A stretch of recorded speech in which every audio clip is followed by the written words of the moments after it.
نحمده ونصلي على رسوله الكريم اما بعد فاعوذ بالله من الشيطان الرجيم بسم الله الرحمن الرحيم رب اشرح لي صدري ويسر لي امري واحلل عقدة من لساني يفقهوا قولي۔ باب الکیل، ناپنا، علی البائع، بیچنے والے پر، والمعطی، اور دینے والے پر، یعنی ماپ تول کی مزدوری بیچنے والے اور دینے والے پر ہے۔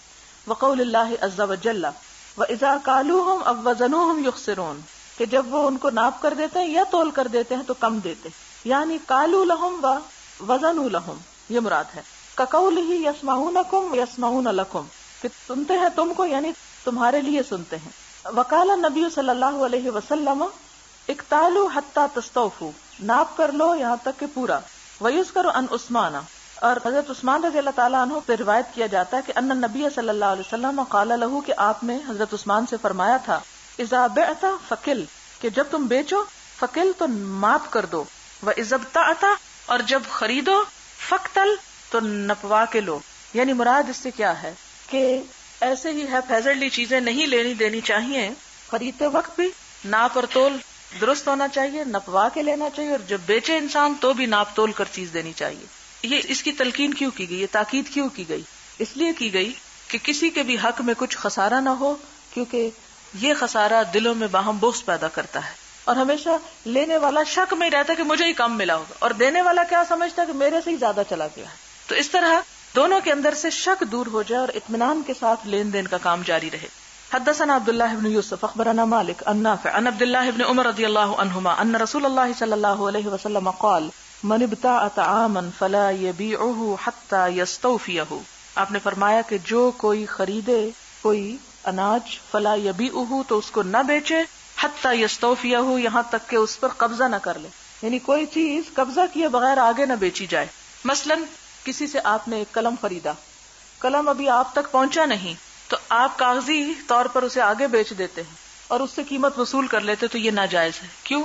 ہو سکتا ہے جس سے آپ نے خریدا وہ آپ کو دینے سے انکار کر دے کسی بھی وجہ سے، تو دوسرے شخص جس کو آپ بیچ رہے ہیں وہ کیا ہے، اس سے آپ معاہدہ پورا نہ کر سکے، وعدہ پورا نہ کر سکے، اور اس کو وہ فراہم نہ کر سکے۔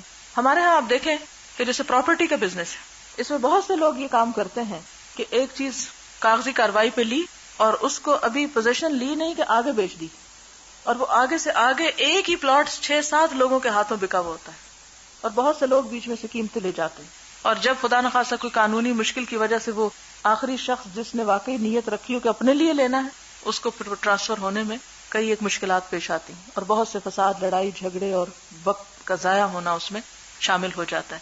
تو اس قسم کی خرید و فروخت سے منع کیا گیا ہے کہ جس میں پوزیشن نہ ہو، یعنی صرف کاغذی کاروائی پہ تجارت نہیں کرنی چاہیے۔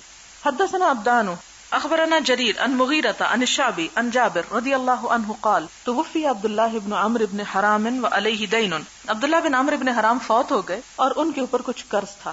فاستعنت النبی صلی اللہ علیہ وسلم علی غرمائہ، تو میں نے نبی صلی اللہ علیہ وسلم سے مدد چاہی ان کے قرض خواہوں کے لیے، ان یدعوا من دینہ، کہ وہ اس کے قرض میں سے کچھ معاف کر دیں، یعنی میں نے حضور سے کہا، سفارش کروائی کہ کسی طرح قرض خواہ اس شخص کا قرضہ کچھ معاف کر دیں۔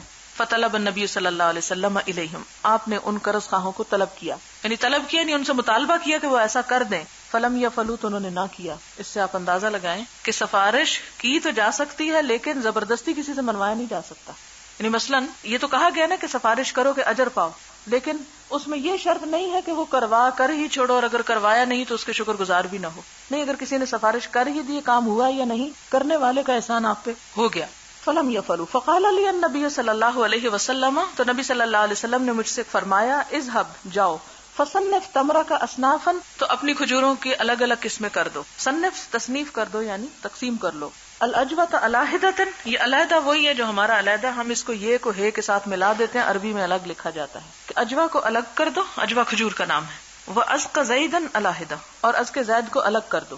ثم ارسل الی، پھر مجھے بلا بھیجو۔ ففعلت، تو میں نے کیا۔ ثم ارسلت الی النبی صلی اللہ علیہ وسلم، یعنی میں نے کھجوریں جب الگ الگ کر لی تو میں نے حضور کو بلا بھیجا۔ فجاء، آپ تشریف لائے۔ فجلس علی اعلاہ، تو آپ اس کے اوپر بیٹھ گئے، اور فی وسطی، یا ان کے درمیان، کھجوروں کے یعنی درمیان۔ ثم قال، پھر فرمائے کل للقوم، ناپو لوگوں کے لیے، فکلتہم تو میں نے ان کو ناپ کے دی، حتی اوفیتہم یہاں تک کہ میں نے ان کو پوری پوری دی، الذی لہم جو ان کا حصہ تھی، وبقی تمری اور میری کھجور بھی بچ گئی، کأنہ لم ینقص منہ شیء اور اتنی بچی گویا کہ دینے کے بعد بھی کچھ کمی نہیں ہوئی، یہ برکت تھی نا آپ کی. وقال فراس عن الشعبی حدثني جابر عن النبی صلی اللہ علیہ وسلم فما زال یکیل لهم حتی اداہ. تو وہ جابر جو تھے ان کو ناپ ناپ کے دے رہے تھے، کن کو؟ قرض خواہوں کو، حتیٰ کہ ان کا قرض پورا ادا کر دیا.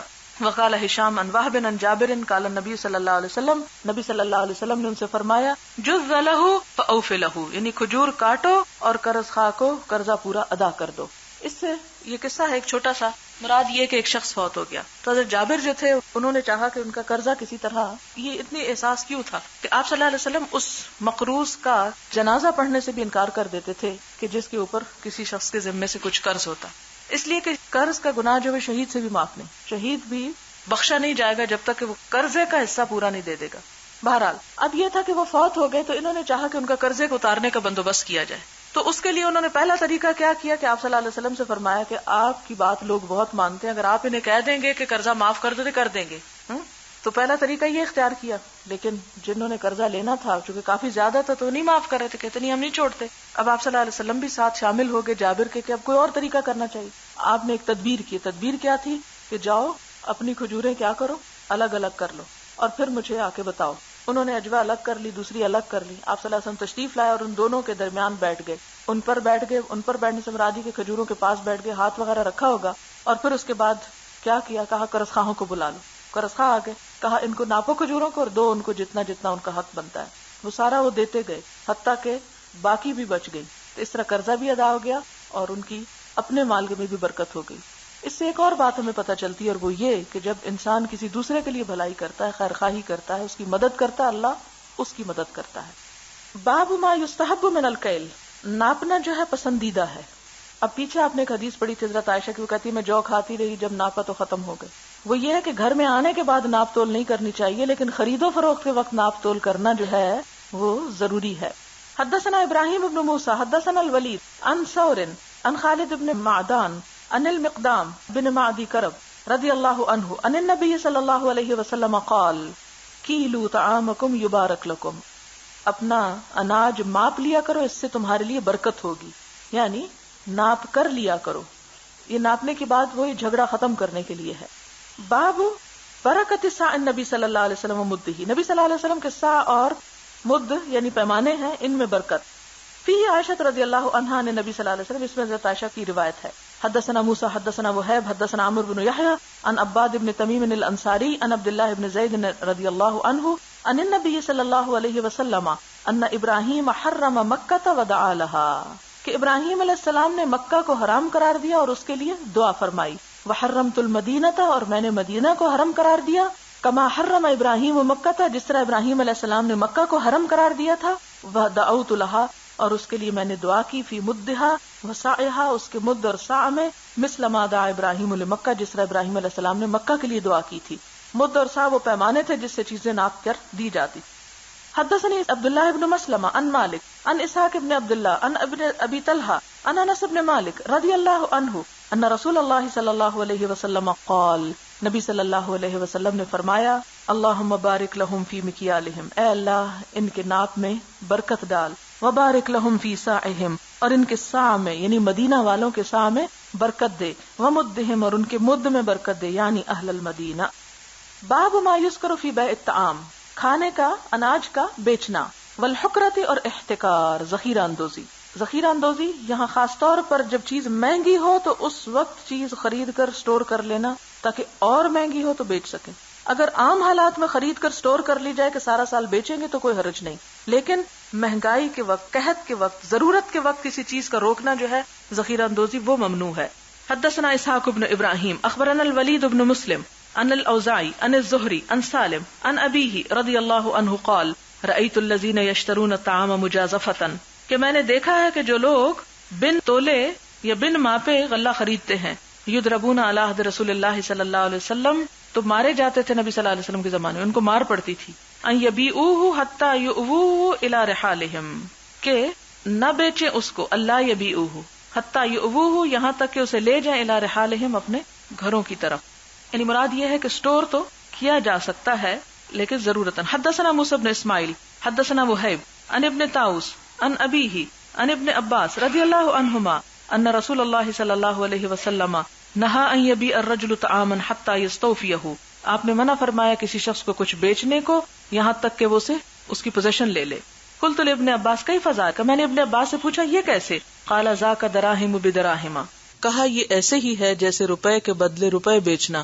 والطعام مرجع, اور جو غلہ ہے وہ مدت پر میعاد پر دیا جائے گا. قال ابو عبداللہ مرجعون مؤخرون, ابو عبداللہ کہتے ہیں کہ مرجعون کا مطلب ہے مؤخرون یعنی تاخیر کے ساتھ, یعنی وقت مقرر پر. یعنی مراد یہ ہے کہ جب تک غلہ کسی کے ہاتھ میں نہ آ جائے وہ اس کو آگے فروخت نہیں کر سکتا. مثلا کسی نے غلہ خریدا, ابھی اس کو ملا نہیں, اس نے وصول نہیں کیا کہ اس نے آگے اس کا سودا بھی کر لیا, تو ایسا کرنا درست نہیں. ابن عباس کہتے ہیں کہ یہ ایسے ہی ہے جیسے روپے کے بدلے میں روپیہ بیچنا جو کہ سود ہوتا ہے. حدثنا ابو الولید حدثنا شعبہ حدثنا عبداللہ بن دینار قال سمعت ابن عمر رضی اللہ عنہما یقول قال النبی صلی اللہ علیہ وسلم من ابتاع طعاما فلا یبیعہ حتی یقبضہ, کہ جس نے کوئی اناج خریدا, طعام یہاں پر اناج کیونکہ بیسک وہ جو اصل کھانا ہوتا ہے وہ روٹی ہی ہوتی ہے, تو نہ بیچے اس کو یہاں تک کہ اس پہ قبضہ نہ کر لے, یعنی کوئی چیز قبضے میں لیے بغیر مت بیچے. حدثنا علی حدثنا سفیان کان عمرو بن دینار یحدثه عن الزہری عن مالک بن اوس انه قال من عنده صرف, کہ جس کے پاس روپیہ ہو. فقال طلحہ, طلحہ کہتے انا حتی یجیء خازننا من الغابہ, کہ جب تک ہمارا خازن غابہ سے آ نہ جائے. قال سفیان هو الذی حفظناه من الزہری, یہی بات ہم نے زہری سے بھی یاد کی, لیس فی زیادہ, اس میں کوئی زیادہ اضافہ نہیں ہوا. فقال اخبرنی مالک بن اوس انه سمع عمر بن الخطاب رضی اللہ عنہ یخبر عن رسول اللہ صلی اللہ علیہ وسلم قال الذهب بالذهب ربا, سونے کے بدل سونا بیچنا جو ہے یہ ربا ہے. الا وہا, مگر نقد, یعنی نقد جو ہے وہ نہیں ربا, لیکن وقت کی تاخیر کے ساتھ اس کے اندر اضافہ کر کے لینا جو ہے وہ ربا ہے. البر بالبر ربا الا ہاء وہاء, گیہوں گیہوں کے بدلے سود ہے مگر ہاتھوں ہاتھ. والتمر بالتمر ربا, کھجور کے بدلے کھجور بھی ربا ہے, الا ہاء وہاء, مگر نقد و نقد. والشعیر بالشعیر ربا, اور گندم کے بدلے گندم جو ہے یا جو کے بدلے جو شعیر جو کو کہتے ہیں ربا الا ہاء وہاء, مگر ہاتھوں ہاتھ. باب بیع الطعام قبل ان یقبض, کھانے کو بیچنا اس سے پہلے کہ وہ قبضے میں لیا جائے. بیع ما لیس عندک, اور اس چیز کو بیچنا جو تمہارے پاس ہے ہی نہیں, یعنی جو چیز ہے ہی نہیں اس کو بیچ ڈالنا.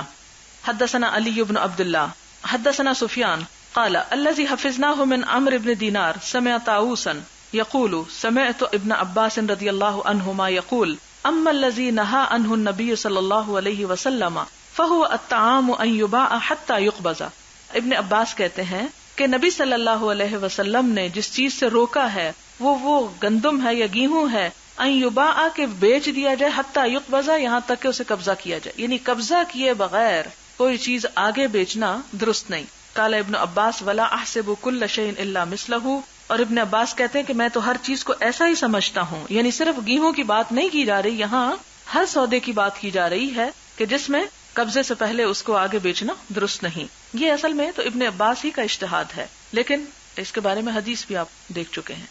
حدثنا عبداللہ بن مسلمہ حدثنا مالک عن نافع عن ابن عمر رضی اللہ عنہما ان النبی صلی اللہ علیہ وسلم قال, نبی صلی اللہ علیہ وسلم نے فرمایا من ابتاع طعاما, جو کوئی بیچے غلہ, فلا یبیعہ حتی یستوفیہ, تو نہ بیچے اس کو یہاں تک کہ اس کو قبضہ کر لے.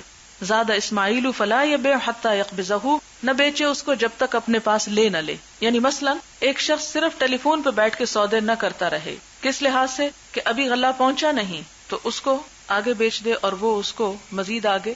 تو صرف کاغذ کے اوپر ایک چیز نہیں ہونی چاہیے جب تک کہ وہ پوزیشن میں نہ آئے, کیونکہ یہ بھی دھوکے کی ایک قسم ہو جاتی ہے نا. مثلا وہ چیز ایک شخص نے آپ سے خریدنے کو کہا اور آپ نے کہا اچھا میں پہنچا رہا ہوں, لیکن آپ کے اپنے پاس ہے ہی نہیں, وہ چیز ابھی آپ کے ہاتھ ہی نہیں آئی. اب آپ اس وعدے کو پورا نہیں کر سکتے تو نتیجہ کیا ہوگا کہ وہ شخص کہیں اور سے بھی خرید نہ سکے گا اور اس کی ضرورت رہ جائے گی, اور آپ نے جو اسے وعدہ کیا وہ وعدہ بھی پورا نہ ہوا اور ایک طرح سے اس کے ساتھ دھوکا ہو جائے گا. باب من رأى اذا اشترى طعاما جزافا, جو خریدے غلہ جزافا یعنی بن تولے, بن ماپے بن تولے اگر کوئی خریدے اللہ یبیعہ تو نہ بیچے اس کو حتی یؤویہ الی رحلہ یہاں تک کہ اسے اپنے گھر نہ لے آئے. والادب فی ذالک اور ادب کا لفظ بھی عربی زبان میں متضاد الفاظ میں سے جیسے جزا کا لفظ بھی بدلہ اچھا یا برا دونوں معنوں میں ہو سکتا ہے. بلا کا لفظ بھی اچھی یا بری دونوں معنوں میں ہو سکتی ہے. اسی طرح ادب بھی احترام کے معنوں میں بھی ہوتا ہے اور ادب سزا کے لیے بھی ہوتا ہے. والادب فی ذالک اور اس معاملے میں سزا بھی ہے, یعنی اگر کوئی شخص اس قسم کا کام کرتا ہے تو اسے پینلٹی ڈالی جا سکتی ہے اس پہ. حدثنا یحیی بن بکیر حدثنا اللیث عن یونس عن ابن شہاب قال اخبرني سالم بن عبد الله ان ابن عمر رضی اللہ عنہما قال لقد رأيت الناس في عهد رسول اللہ صلی اللہ علیہ وسلم, میں نے دیکھا نبی صلی اللہ علیہ وسلم کے زمانے میں لوگوں کو یبتعون جزافا کہ وہ بن ماپے تولے خرید و فروخت کرتے تھے, یعنی الطعام یعنی غلہ, یضربون ان یبیعوه تو وہ مارے جاتے تھے, ان کو مار پڑتی تھی کہ وہ اسے آگے بیچ ڈالیں, فی مکانہم اسی جگہ پر, حتی یؤوہ الی رحالہم جب تک کہ وہ اسے اپنے گھر نہ لے آئیں. باب اذا اشترى متاعا او دابۃ جب کوئی شخص کوئی سامان خریدے یا کوئی جانور, فودعہ عند البائع تو اس کو بیچنے والے کے پاس ہی رکھوا دے, او مات یا مر جائے, قبل ان یقبض اس سے پہلے کہ اس پہ قبضہ کرے. وقال ابن عمر رضی اللہ عنہما اور ابن عمر رضی اللہ تعالیٰ عنہ کہتے ہیں, ما ادرکت الصفقۃ حیا مجموعا فہو من المبتاع, ما ادرکت نہ پایا الصفقۃ سامان حیا زندہ مجموعا اکٹھا فہو من المبتاع تو وہ خریدنے والے پہ ہے, یعنی بائع اس کا تاوان نہ دے گا. یعنی مراد اس سے کیا ہے کہ بیع کے وقت جو مال زندہ تھا, یعنی جانور اونٹ خریدا, جب خرید و فروخت ہو رہی تھی تو وہ زندہ تھا, اب کیا ہوا اس نے ادھر ہی رکھوا دیا, اچھا میں کل لے جاؤں گا گھوڑا اپنا, کل گیا تو گھوڑا مرا پڑا تھا, تو اب اس کی ذمہ داری کس پہ ہے؟ بیچنے والے پہ کوئی نہیں ہے, خریدنے والے پہ ہے. کیوں رکھوایا تھا وہاں, نہ رکھواتا, یعنی ایک تو اس نے رکھا اور ایک اس کے اوپر تاوان بھی, یعنی رکھوایا تو جا سکتا ہے لیکن رکھوانے سے اگر خرابی ہو جائے تو پھر اس کی ذمہ داری نہیں. مثلا اگر کسی نے کوئی سامان خریدا اور دکاندار کے پاس رکھوایا, خدا نخواست دکان کو آگ لگ گئی یا چور آ گئے, تو اب وہ اس کے پاس جائے کہ میں نے تو تمہارے پاس امانت رکھی تھی اور اس لیے مجھے دو, تو وہ اس کی ذمہ داری نہیں کہ اس کو دے, کیونکہ وہ تو اپنا بھی لوٹا بیٹھا ہے تو دوسرے کا کہاں سے بھرے گا. تو اس لیے اگر آپ کو لینا ہے تو لے آئے اپنا, کیونکہ ہمارے ہاں عموماً ایسے ہی ہوتا ہے, ناحق دوسروں پہ تاوان ڈالتے ہیں. حدثنا فروة بن ابي المغراء اخبرنا علي بن مسهر عن هشام عن ابيه عن عائشة رضي الله عنها قالت لقل يوم كان يأتي على النبي صلى الله عليه وسلم, کم ہی کوئی دن گزرتا تھا کہ جس میں نبی صلی اللہ علیہ وسلم ہمارے گھر نہ آتے ہوں, الا یاتی فی مگر اس میں آتے تھے, یعنی آپ صلی اللہ علیہ وسلم ہر روز ہمارے گھر آتے تھے. ویسے تو کہتے ہیں نا قدر کھو دیتا ہے روز کا آنا جائے, لیکن ہر جگہ ایسی بات نہیں. ہوتا کیا ہے کہ حضرت عائشہ کہتی ہے کہ حضور صلی اللہ علیہ وسلم ہمارے گھر ضرور آتے تھے, بیت ابی بکر یعنی حضرت ابو بکر کے گھر, احد طرفی النہار دن کے دو کناروں میں سے ایک پر, یا سویرے آتے تھے یا شام آتے تھے, ایک وقت ضرور آتے تھے. یعنی عادت کیا تھی, صبح یا شام آنے کی, درمیان میں آنے کی نہیں. فلما اذن له فی الخروج الی المدینہ جب آپ صلی اللہ علیہ وسلم کو مدینہ کی طرف جانے کی اجازت مل گئی, لم یرعنا نہ ڈرایا ہم کو یا گھبرایا ہم کو, الا مگر اس بات نے, وقد اتانا ظہرن کہ آپ ہمارے گھر ظہر کے وقت آ گئے, یعنی ان یوزلی ظہر کے وقت آ گئے تھے. آپ صبح یا شام آتے تھے اور ہر روز آتے تھے, لیکن اس دن کیا ہوا, دوپہر کو آ گئے, تو ہم گھبرا اٹھے کہ یہ تو آپ کے آنے کا وقت نہیں, کوئی خاص بات ہے, اس لیے آپ اس وقت میں آئے ہیں. فخبر بہ ابو بکر تو ابو بکر کو بتایا گیا کہ حضور آئے, اندر اطلاع دی گئی. فقال ما جاءنا النبی صلی اللہ علیہ وسلم فی هذه الساعة الا لامر حدث, کہنے لگے کہ نبی صلی اللہ علیہ وسلم اس وقت کبھی نہیں آئے مگر کوئی بات ہو گئی ہے, لامر حدث کوئی کام ہے جو ہو گیا, جو واقعہ پیش آ گیا. فلما دخل علیہ جب وہ آپ پر داخل ہوئے, قال لابی بکر تو ابو بکر کو کہتے ہیں, اخرج من عندک تمہارے گھر میں جو کوئی ہے اسے نکال دو. قال یا رسول اللہ انما ہما ابنتایا, کہنے لگے اللہ کے رسول صلی اللہ علیہ وسلم اور کوئی نہیں, میری یہ دو بیٹیاں ہی ہیں بس گھر میں, یعنی عائشہ و اسماء. قال اشعرت انہ قد اذن لی فی الخروج, تو وہ کہتے ہیں کہ کیا تمہیں پتا ہے کہ مجھے مکہ سے نکلنے کی اجازت مل گئی ہے. یعنی سب سے پہلی خبر آپ دیکھیں کہ جب آپ کو بھی کوئی امپورٹنٹ بات پتا چلتی تو آپ سب سے پہلے کس کو بتاتے ہیں, اہم ترین دوست کو بتاتے ہیں. کچھ لوگ اشارہ بھی کر رہے ہیں ایک دوسرے کو. اسی طرح حضور صلی اللہ علیہ وسلم کو اس اہم ترین خبر کو فوراً دوپہر کے, یہ بھی انتظار نہیں کیا کہ شام ہو, دوپہر کو ہی چلے گئے کہ جا کے بتایا کہ وہ اجازت ہو گئی جانے کی, اور اس لیے بھی کہ آپ کو جو ساتھ لے کے جانا تھا. قال الصحبۃ یا رسول اللہ, کہنے لگے یا رسول اللہ میں ہی ساتھ جاؤں گا نا, آپ کے ساتھ میں ہی جاؤں گا نا. قال الصحبۃ, کہنے لگے ہاں ساتھ رہے گا. قال یا رسول اللہ ان عندی ناقتین, اے اللہ کے رسول صلی اللہ علیہ وسلم میرے پاس دو اونٹنیاں ہیں, عادتہما للخروج, میں نے انہیں تیار کر رکھا ہے نکلنے کے لیے, کیونکہ انتظار ہی تھا, میں ان کو تیار کیا ہوا ہے چلنے کے لیے. فخذ احداہما، آپ ان میں سے ایک لے لیجیے. قال قد اخذتها بالثمن، کہا میں نے لے لیا لیکن پیسوں سے لوں گا، ایسے نہیں لوں گا. یعنی اتنی گہری دوستی تھی. لیکن خرید و فروخت کے معاملات اپنے ہیں، یہ کوئی عیب نہیں. انسان اپنے قریب ترین دوست سے بھی چیز خرید بیچ سکتا ہے، قیمت کا لین دین ہو سکتا ہے. باب لا یبیع علی بیع اخیہ، نہ کوئی بیچے اپنے بھائی کے بیچنے پر، یعنی اپنے بھائی کے سودے پر بیع نہ کرے. یعنی مثال کے طور پر آپ دکان میں گئی ہیں اور آپ دیکھ رہے ہیں کہ ایک اور خاتون وہ چیز پہ ہاتھ رکھ کے انتظار میں ہے کہ کس وقت دکاندار فارغ ہو، میری طرف متوجہ ہو تو میں خریدوں. تو آپ اس کے ہاتھ سے لے کے اوپر سودے پہ سودا کرنا چاہیں تو اس کی اجازت نہیں. یعنی جو کر رہا ہے اسے کرنے دیں، کسی کے سودے پر سودا نہیں کرنا چاہیے.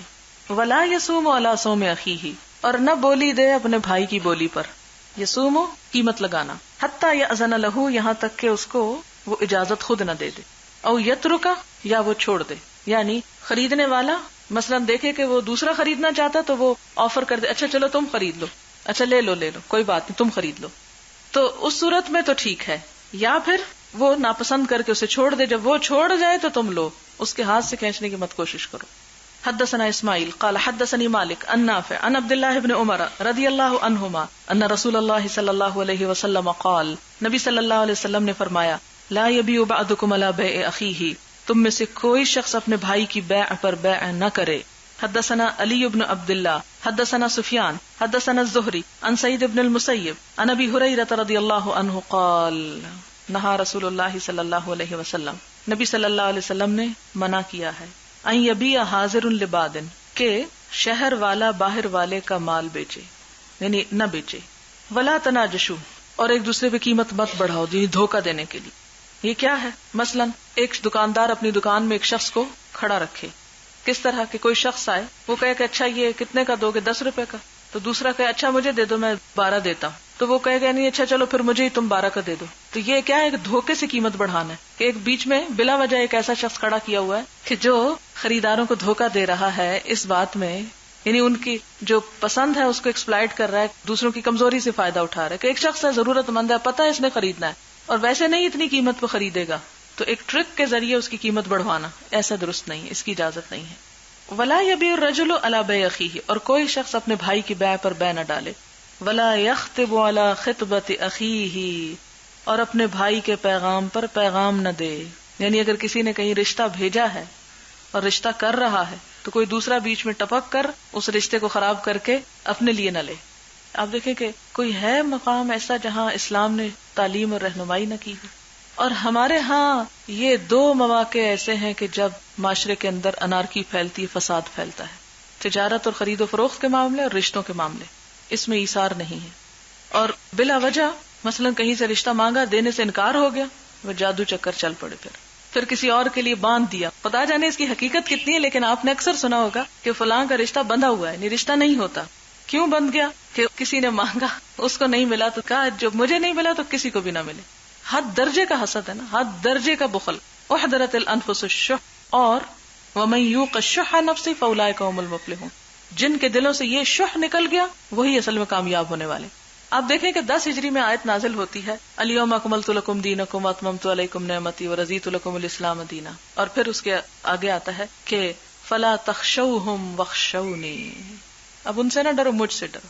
کیوں؟ اللہ سے کیوں ڈرو؟ کہ امت مسلمہ کو اب غیر مسلموں کا اتنا خوف نہیں کہ وہ ان کا دین ختم کر دیں گے. اب امت مسلمہ کو اگر خوف ہے تو کس چیز سے؟ آپس کے ایک دوسرے کے ساتھ حسد، عداوت، بغض اور عناد سے، کہ یہ چیز اس کے لیے نقصان دہ ہوگی. اور اس چیز کا خاتمہ اللہ کا ڈر ہی کر سکتا اور کوئی چیز نہیں کر سکتا. کہ اگر ایک چیز آپ کو نہیں ملی تو آپ بس چھوڑ دیں، نہیں ملی تو نہ صحیح. دنیا میں بہت سی چیزیں جو آپ کو نہیں ملی. اب آپ کیا کر رہے ہیں؟ ایک شیطانی کام کے پیچھے پڑ گئے. اگر مجھے نہیں ملی تو اس کو کیوں ملے؟ اس کو بھی نہیں ملنے، اور اس کے لیے کوئی بھی کوشش کسی قسم کی کرنا جو ہے حرام ہے. ولا یبیع الرجل علی بیع اخیہ ولا یخطب علی خطبۃ اخیہ، اور کوئی اپنے بھائی کے منگنی کے اوپر منگنی نہ ڈالے، یعنی پیغام پہ پیغام نہ بھیجے. پتہ چلا کہ فلاں نے پیغام بھیجا ہوا ہے تو بات طے ہونے دو، جب انکار ہو جائے تو تم پہنچ جانا. نہیں، اس لیے کہ وہ اسے چھوڑ کر میری بات قبول کر لیں، یہ چیز ناپسندیدہ ہے. ولا تسأل المرأة طلاق اختها، اور کوئی عورت اپنی بہن کی طلاق کا مطالبہ نہ کرے، یعنی سوکن کو طلاق نہ دلوائے. لتکفی ما فی انائها، اس نیت سے کہ اس کا نوالہ بھی اپنے حصے میں ڈال لے. لتکفأ تاکہ لے لے ما فی انائہا جو اس کے برتن میں، کہ اگر دو ہوں گی تو ظاہر ہے کہ وسائل تقسیم ہو جائیں گے، تو اس کو نکالو تو میں آؤں گی، اس لیے تاکہ سب کچھ پہ میں ہی قابض ہو سکوں. یہ اس سے منع کیا گیا ہے. ہاں یہ ہے کہ آپ خود چھوڑ دیں، گہری بات ہے. باب بیع المزایدہ، نیلامی، مزایدہ زیادہ پہ زیادہ کرنا، بڑھانا، آپس میں ایک دوسرے پہ بڑھا دینا. وقال عطا، اور عطا کہتے ہیں ادرکت الناس لا يرون بأسا بیع المغانم فی من یزید، کہتے ہیں کہ میں نے لوگوں کو دیکھا کہ وہ لوٹ کے مال نیلام کرنے میں کوئی برائی نہیں سمجھتے تھے. تو اس سے کیا مراد ہے کہ نیلامی جائز ہے، جبکہ وہ سب کو پتا ہوتا کہ بولی دی جائے گی. ایک ہوتا نا کہ بولی اس طرح دینا کہ قیمت بڑھوانے کے لیے، صرف خریدنا کوئی نہیں، صرف قیمت بڑھوانے کے لیے بولی دیتے چلے جانا کہ کوئی بھی نہ خرید سکے، وہ ناجائز ہے. لیکن جب حقیقی معنوں میں خریدار کھڑے ہوں اور سب کو پتا ہو کہ یہ اب ایک پہ ایک آئے گی، تو وہ چیز جو ہے اس کی اجازت ہے. حدثنا بشر بن محمد اخبرنا عبداللہ اخبرنا الحسین المکتب عن عطاء بن ابی رباح عن جابر بن عبداللہ رضی اللہ عنہما ان رجلا اعتق غلاما له عن دبر، کہ ایک شخص نے آزاد کر دیا ایک غلام عن دبر، مرنے کے بعد. یعنی اس نے کہا کہ میں جب مر جاؤں تو اس غلام کو کیا کیا جائے؟ آزاد. فاحتاج، تو محتاج ہو گیا. فاخذہ النبی صلی اللہ علیہ وسلم، تو لے لیا اس کو نبی صلی اللہ علیہ وسلم نے. فقال، تو فرمایا من یشتریہ منی، کون اس کو مجھ سے خریدے گا؟ فاشتراہ نعیم بن عبداللہ بکذا وکذا، تو نعیم بن عبداللہ نے ان سے اتنے اتنے روپے میں خرید لیا. فدفعہ الیہ، تو آپ نے وہ غلام اس کے حوالے کر دیا. کہا جاتا ہے کہ نعیم بن عبداللہ نے 800 درہم پر لیا، اور جب آپ نے فرمایا کون اس کو خریدتا ہے تو یہ ایک طرح سے نیلامی ہو گئی. باب النجش، نجش اور تناجش ہوتا ہے دھوکہ دینے کے لیے قیمت بڑھانا، وہ جو میں نے مثال دی تھی پہلے. ومن قال لا يجوز ذلك البيع، اور جو یہ کہتا ہے کہ یہ بیع جائز نہیں. وقال ابن ابی اوفا، ابن ابی اوفا کہتے ہیں الناجش آکل ربا خائن، ناجش جو ہے یہ سود کا کھانے والا ہے، خیانت کار شخص ہے، یعنی چور بھی ہے اور سود خور بھی ہے. وہو خداع، اور یہ دھوکہ ہے، باطل، باطل ہے، لا یحل، حلال نہیں ہے.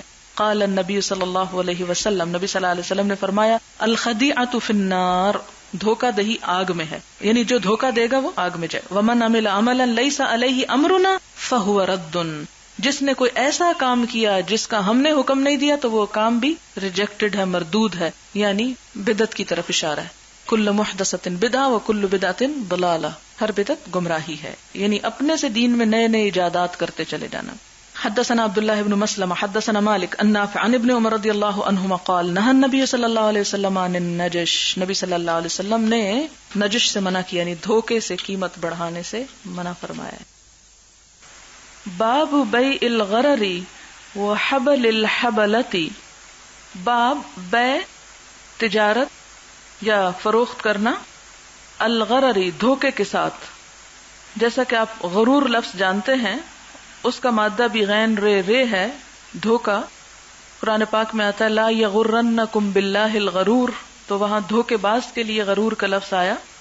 تو یہاں دھوکے کی تجارت اور حبل الحبلتی، حبل کہتے ہیں حمل کو، حبلہ بھی حمل ہے، یعنی اس بچے کی تجارت جو کسی جانور کے پیٹ میں ہو، یعنی ابھی پیدا نہیں ہوا، اسے بیچا جا رہا ہے، اور پھر مزید اس حمل کے بھی حمل کی تجارت کرنا. تو یہ ایک دھوکے کی تجارت ہے، اس سے منع کیا گیا ہے. دھوکے کی تجارت میں یہ بات بھی آتی ہے کہ جیسے کوئی شخص مچھلی کو خریدے حالانکہ وہ ابھی ہاتھ نہ آئی ہو، پانی میں ہی ہو. مسند احمد کی ایک روایت ہے، آپ صلی اللہ علیہ وسلم نے فرمایا لا تشتروا السمك في الماء فإنه غرر، کہ مچھلی کو پانی کے اندر مت خریدو کیونکہ وہ دھوکا ہے، کیونکہ کیا پتا کہ وہ ہاتھ آئے یا نہ آئے. اور آپ نے یہ بھی دیکھا ہوگا کہ پانی کے اندر جو چیز ہوتی ہے وہ اپنے اصل سائز سے بڑی نظر آ رہی ہوتی ہے، اور جب آپ اس کو نکال لیتے ہیں تو وہ چھوٹی ہو جاتی. اب مثلاً ایک مچھلی جو پانی کے اندر ہے وہ 5 کلو کی نظر آ رہی، لیکن جب آپ اسے نکالتے ہیں تو وہ 3 کلو کی ہوتی ہے. تو اس چیز کی، اس قسم کی تجارت سے منع کیا گیا ہے کیونکہ اس میں دھوکے کا احتمال ہے. پھر اسی طرح یہ ہے کہ کھانے کے قابل ہونے سے پہلے ہی کھجور کا بیچ دینا. پھر اسی طرح جانوروں کی پیٹھ پر اون کو بیچنا. آپ نے دیکھا ہوگا کہ بھیڑ کے اوپر جو اون ہوتی ہے وہ بڑی قیمتی ہوتی ہے، تو ابھی وہ اون اتری نہیں، تولی نہیں گئی، اس کی قسم قیمت نہیں پتا، اور اس کو وہیں بیچ دینا. یا اسی طرح دودھ دوہا نہیں گیا اور کہا جائے کہ جو کچھ اس جانور کے تھن میں دودھ ہے وہ آپ کو اتنے پہ بیچا جاتا ہے، تو کیا معلوم کہ وہ 1 کلو نکلتا ہے یا 3 یا 5، کیا آتا ہے کیا نہیں، تو اس کو بھی منع کیا گیا۔ پھر اسی طرح دودھ کے اندر گھی، اور اس کو بیچا جائے کہ اس دودھ میں جو گھی ہوگا وہ اتنے روپے کا، تو معلوم نہیں کہ وہ اتنے کا نکلتا ہے کہ نہیں۔ تو اس طرح کی جتنی بھی تجارت کی قسمیں ہیں یہ دھوکے پر مبنی ہیں اور اسے منع کیا گیا ہے۔